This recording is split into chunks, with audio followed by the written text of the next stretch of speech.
Powered by the Inside the Birds podcast. Now, live from inside the Matt Black Kia Studios. This is Football at 4. Football at 4 is powered by the Inside the Birds podcast, and it is brought to you by PropSwap, America's sports betting marketplace. Sell your sports bets and take your profit. Find out how at PropSwap.com. Download the PropSwap app today.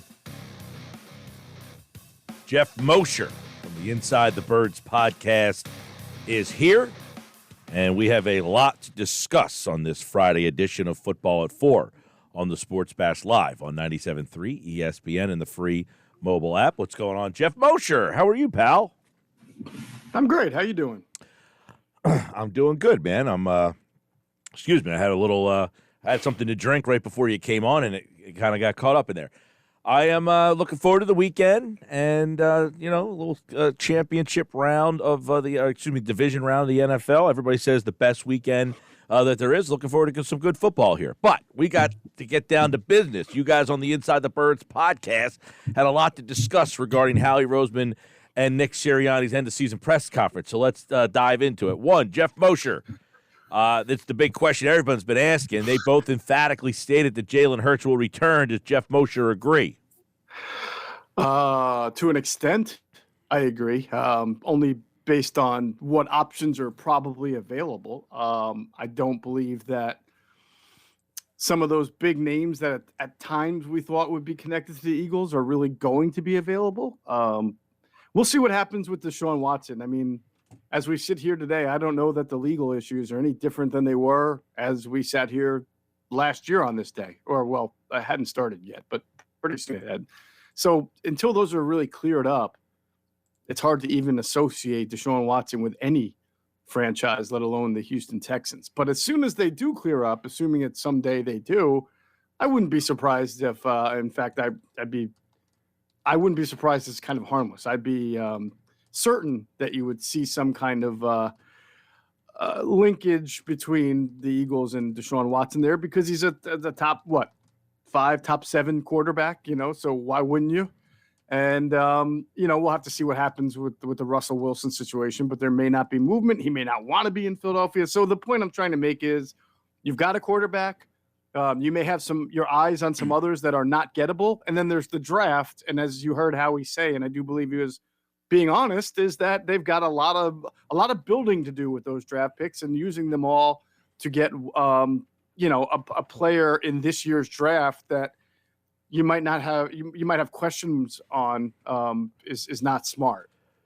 I guess, you've covered this team long time. You and I have known each other. You were at the Wilmington News Journal back when we first met covering this team. You were at NBC Sports Philadelphia, which I guess was Comcast Sportsnet at the time.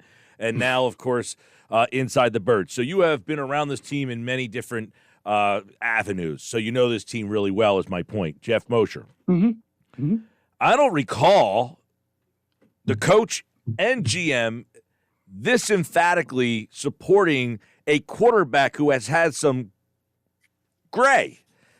It's one thing to say, no one asked about Donovan McNabb. He was the quarterback.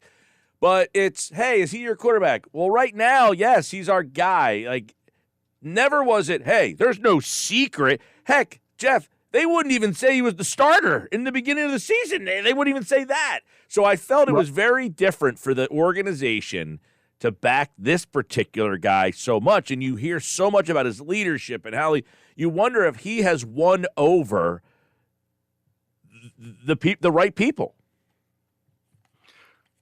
That's a great question. And then you'd have to ask yourself, who are the right people? Has he won over the entire coaching staff, the entire front office, Howie Roseman, Jeffrey Lurie?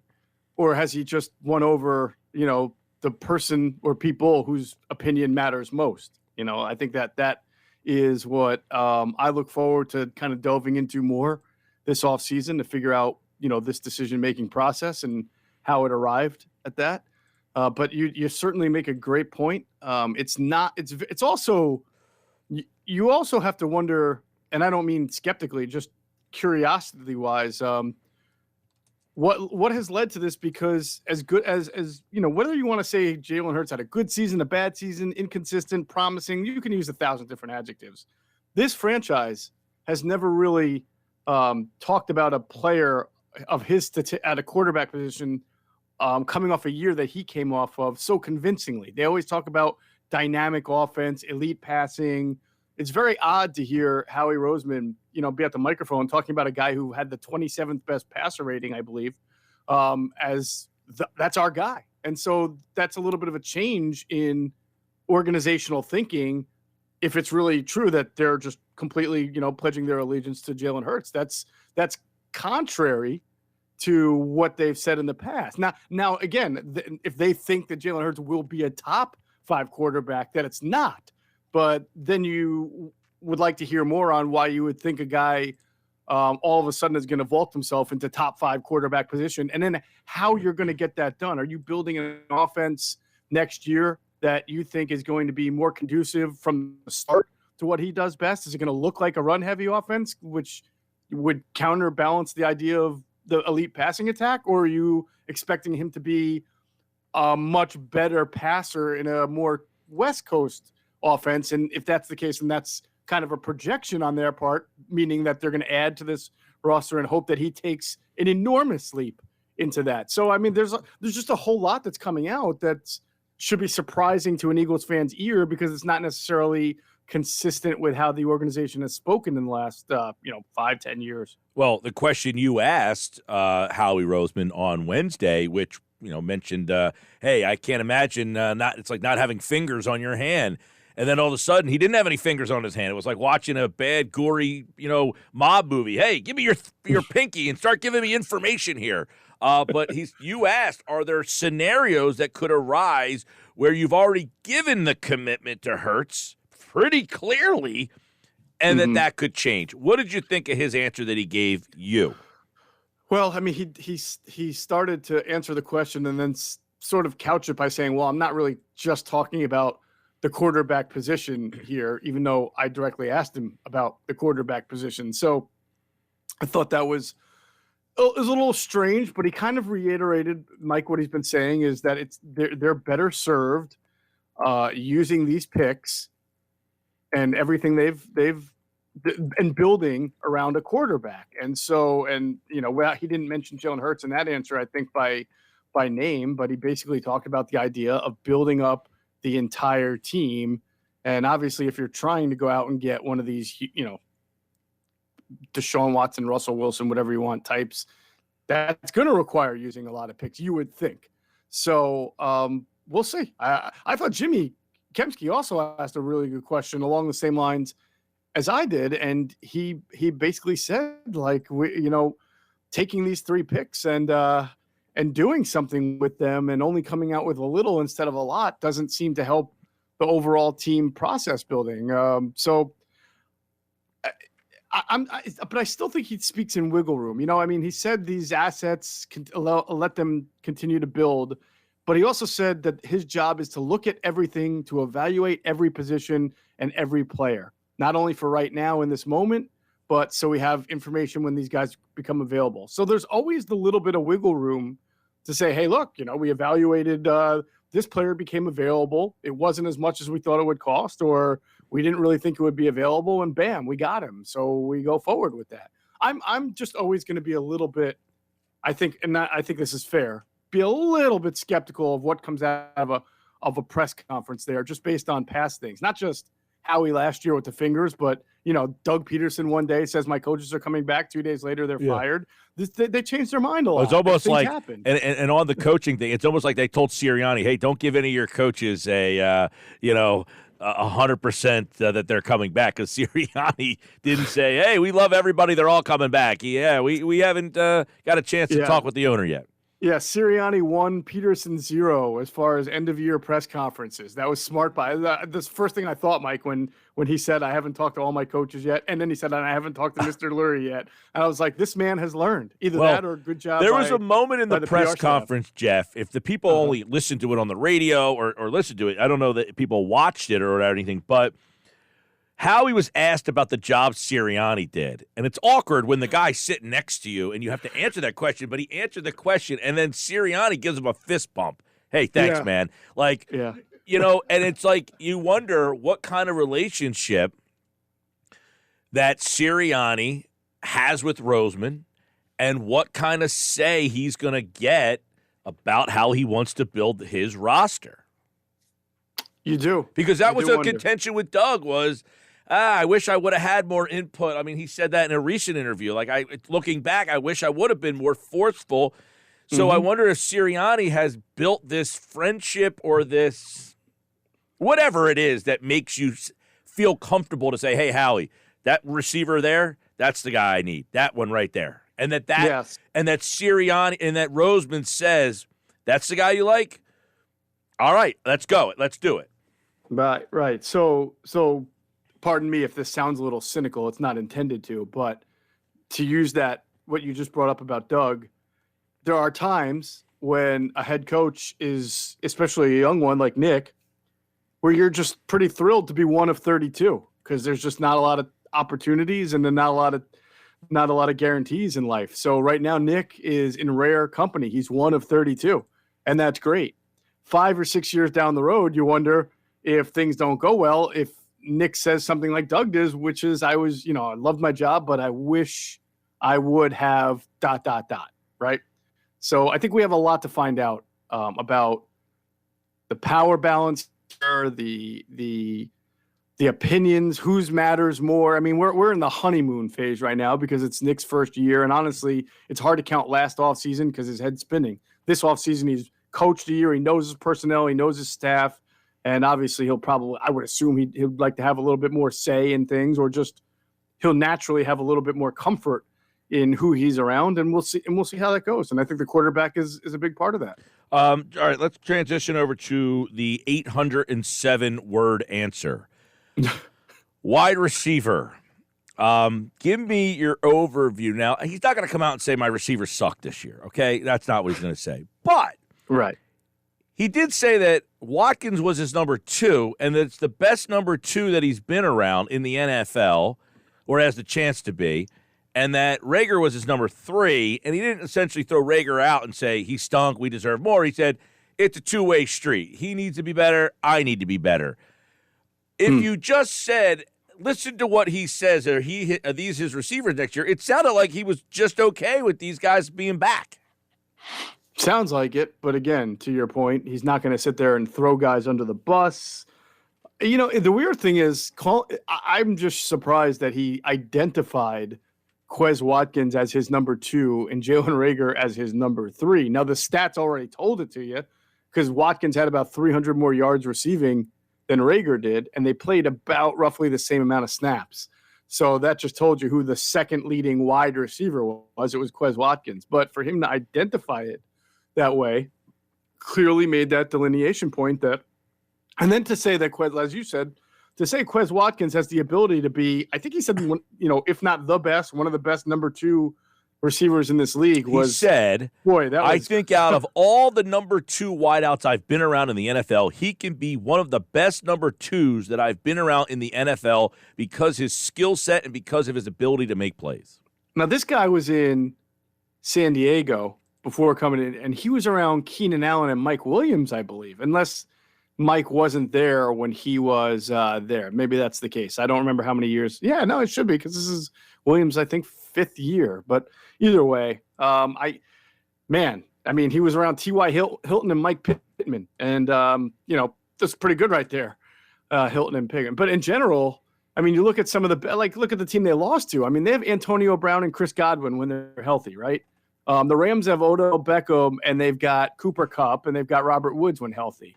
You're telling me that Quez Watkins is as good of a number 2 as any of those guys I just mentioned there? I mean, that's hearty praise, and I think that's an insult to the intelligence of the Eagle fan. But you expect a coach to prop up his own guy. But there's a lot of really good number 2 receivers in this league that are far head and shoulders above where Quez Watkins is. Well, Jeff, I mean, with that, they drafted a first-round guy last year, a first-round pick the year before, and a second-round pick, 2 of which have failed miserably. Yes. Yeah. Do you address that position in free agent and get a veteran player to play with Smith, or do you think they go again in the draft and try to build a young group together? I think it's possible they can do both. Will they use a high pick on a wide receiver? I'm not going to discount it, but I doubt it.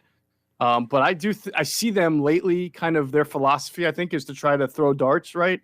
And try to use mid to late round picks on positions like that. They're doing it with cornerback as well, or free agent signings, rookie free agent signings, undrafted guys, to try to, hey, if one of these guys hits, then we got something. And Quez Watkins was part of that. He was only a 6th round pick. Hightower was a 5th round pick. He's gone. Travis Fulgham was a guy they brought in, had success with. He's gone. So the dart throwing, other than for 4 games, with a Fulgham didn't really work except for with Quez Watkins. So it worked there. But I do think they need a veteran wide receiver. The history of Howie since he's come back, right, after Chip Kelly, is to try to look for a bargain in free agency instead of blowing somebody out of the water. When he signed Alshon Jeffrey, that was a 1-year deal that he wound up redoing in the middle of the year because it worked out for him. But it was only a 1-year, I think, $14 million with 9.5 as the lowest it could be. He signed Mike. Who's the speed receiver? Mike Wallace, right? Didn't work out, but he signed Mike Wallace. He tried to trade for Marquise Goodwin. What's that? He traded for Marquise Goodwin's another one, right? Torrey Smith, Deshaun Jackson, he traded a 6th round for and brought him in for 2 years. So if we're looking in that vein, it wouldn't surprise me if he went after someone like a DJ Chark, who is, good wide receiver, but was hurt this year and is a free agent, or maybe a Juju Smith-Schuster. Like I can't see him ponying up the whatever it's going to take, maybe 4 years, $60 million for Allen Robinson, but I could see him trying to get one of those good veteran guys on a 1 or a 2 year deal. Yeah, Cedric Wilson's another name that I saw somebody throw out there as a guy who was, like the 4th guy in Dallas, but when he got a chance, he produced. I don't know. I mean, Gallup is a free agent too, so I would be surprised if Gallup walks. I would imagine the Cowboys would try to keep Wilson. We'll see. All right, couple quickies. Let's say on the receiver thing real quick, because I want to get your talk on Rager, because a lot of fans are going to say, get rid of him, got to cut him. That's not how it works, though, right? Ordinarily, it's not correct. I mean, Nelson Aguilar got, had 2 really tough first years, and then they moved him into the slot and resurrected his career there and wound up being much better. And a huge part, if we're being honest, of the 2017 Super Bowl team. Then he kind of struggled the year after that. Year after that, if you remember, they had to move him back to the outside due to injuries. That is correct. Just for a couple, they still played him inside quite a bit, but the bottom line, he was just dropping passes that were in his hand. Oh yeah, I mean he had drop problems, but right, they had a lot of injury problems around him where he couldn't be let. He had more focus on him as opposed to the Super Bowl year where they had Alshon and Torrey. Right. He didn't get as much attention. Right, and maybe that helps him if they bring in a veteran wide receiver and you've got Devontae Smith and Dallas Goedert where there's not so much pressure on him. But, you got to look at it from Jalen Reagor's side as well. I mean, he's already being called the number 3 receiver. If they bring in a veteran, now he's the number 4 receiver. That's almost you're almost getting to a point where you're a special teams only kind of guy, like J.J. Arcega-Whiteside has been the last year. So he may say, I think I said this on the podcast, I think both sides need to take 2 weeks off, come back, have a discussion, and figure out if Jalen's still comfortable being here, and if it's not best for both sides to maybe move on. Like people say the Eagles are going to cut him or Eagles have to trade him. Well, maybe he wants to. I mean, maybe he'd like to find a different environment or scenario. You've seen that before. So I don't know what's going to be of his future, but I imagine there's going to be some conversations between both sides about it. What about Derrick Barnett? So I think Derrick Barnett is just good enough, Mike, to get the type of money where either a team might sign him to be a starter, like their second best pass rusher, or their number 3 pass rusher, which is that was the role he played as a rookie for the Eagles, when they started Brandon Graham and Vinny Curry, and he would come off pretty quickly into nickel and rush the passer. And you see number 3 pass rushers can make some decent money in this league. In fact, Josh Sweat started off the year behind Barnett and Graham and still got that extension that paid him pretty decently as a number 3 pass rusher. So I have a feeling he'll get something decent enough for the Eagles to say, you're not even going to be our number 3 pass rusher. We've got Sweat. We have Brandon Graham coming back, and I bet my life on them using one of those first 4 picks in the top 60 that they got on a pass rusher. And I would also imagine that Howie's going to continue his trend of signing veteran, edge rushers like Kerrigan, like Chris Long, like Michael Bennett 1 year. They traded for him. I'm surprised. I wouldn't be surprised if he brought in a 1-year veteran for depth. So he's going to price himself out with the Eagles. I just don't think he's going to be back. All right, last one for Jeff. Roseman was asked about, hey, you haven't drafted a linebacker in 40 years, yada, yada. You never take a safety. He said, we have a philosophy. The philosophy works. Does that suggest what you believe, that they will not look at linebacker safety in this draft? Yeah, I mean, I would listen. They got 3 picks, Mike. So I have seen times where Howie has said, well, we did things differently because, we went for the Super Bowl this year, did things differently because we thought our window was closing. So we did a few things different than normal. So maybe they would. I mean, eventually this streak is going to end of linebacker in the first round. But I still would. I'd be surprised. I don't think it's going to be prioritized that they must come out of the first round with a linebacker. I do think that second round's a good. Second and third rounds will be good areas for that. But I'd be surprised if it was the first round.